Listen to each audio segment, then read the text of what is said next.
Hello, and welcome to my channel, High on Knowledge.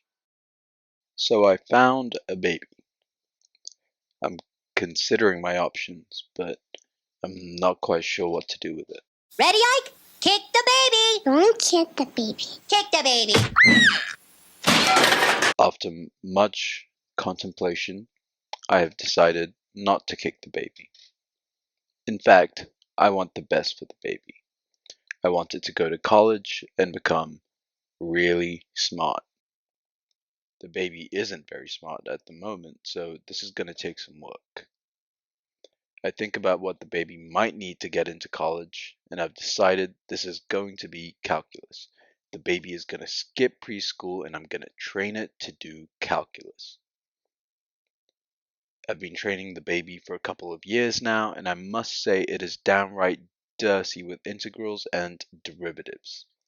It doesn't really know what they mean, but it's seen enough of them to know what to do. Or I think it knows what to do. It's hard to tell because it doesn't have many other skills yet for some reason. When I called MIT to see how the baby's chances of admittance were, they weren't too impressed. I think I have to kick the baby now. The baby is very similar to artificial intelligence models in their current state. Consider GPT-3, a natural language processing model capable of using all the text it has been trained on to predict what text should come next given a prompt. For the most part, it's very good. It's able to do things like accurately imitating the writing style of various authors and even writing code.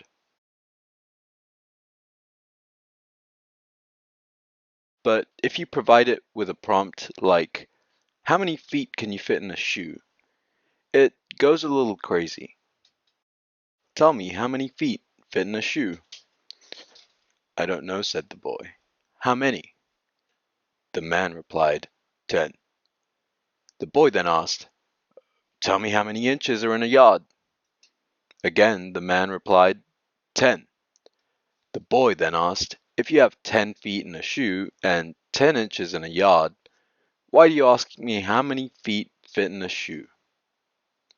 Grammatically, this makes sense, but in terms of its meaning, I think this was made by those monkeys with typewriters who tried to write Shakespeare all day. So why does this happen? Alexei Afros, a computer scientist at UC Berkeley, described these models in the following manner. He said, "We're raising a generation of algorithms that are like undergrads who didn't come to class the whole semester, then the night before the final, they're cramming. They don't really learn the material, but they do well on the test." Okay, Alexei, that one hit a little too close to home, and I don't like it. Regardless of Alexei hurting my feelings, he may be onto something. Humans tend to learn cumulatively. They learn simple skills like creating phonetic sounds and use that skill to form words, and in this fashion accumulate more and more skills which build upon each other to do complex things like creating annoying YouTube videos. The lack of foundational training in AI models means that they have little to no context in the outputs they actually produce. They don't know what a shoe is or what purpose it serves, but they've seen the word enough to use it in a sentence that sounds right, grammatically at least. So, how do we apply cumulative learning to an AI model? What does it take to cumulatively learn? Well, they need to be able to store and recall knowledge. They need to compress knowledge so that it becomes procedural memory.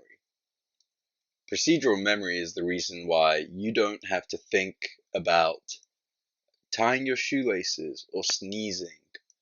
Or making too many impulse purchases on Amazon? They also need to be able to use new information to modify their previous perceptions of a certain subject and be able to abstract it so that knowledge can be transferred to new contexts. And then finally, they need to be able to learn how to learn. So if they find a method of learning that is far more successful, then they would be able to reuse that method of learning for similar applications to try and absorb new information efficiently. So then, if we have a model capable of these things, how do we teach it stuff? We could just hire some poor person whose job it is to train the model on what a shoe is and every other arbitrary concept we could think of. Given that my wallet only has lint in it, I keep my backup lint in the bank, I don't think I want to hire anyone. I want the model to teach itself stuff. We learn in an open world, which means it's full of new things, novelties we haven't seen before, like emotional support chickens and nose flutes. Novel ideas form a natural stimuli for humans. They spark motivation and curiosity to try and fit them into our existing models of the world around us. But classic AI training happens under the assumption that the world is closed. That means that whatever's seen by the model during its training is all that it has. There aren't any novelties or surprises that allow it to adapt. Combined with the fact that current AI models aren't really able to convey when they're not able to supply a satisfactory answer, means that from the AI's perspective, they know everything, when this is far from reality.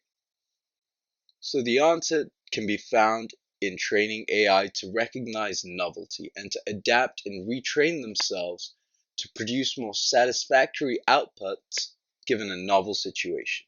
This allows them to learn how to learn. In an open world training scenario, they'd be continuously learning and retraining themselves. This whole process is called autonomous continuous learning, and it would allow AI to teach itself to adapt to situations it has not seen before, by using accumulated experience to make educated guesses to handle new situations, and then, after the fact, adapting its behavior to improve the observed outcomes of its educated guess. Now, this sounds great. I don't see what could go wrong here.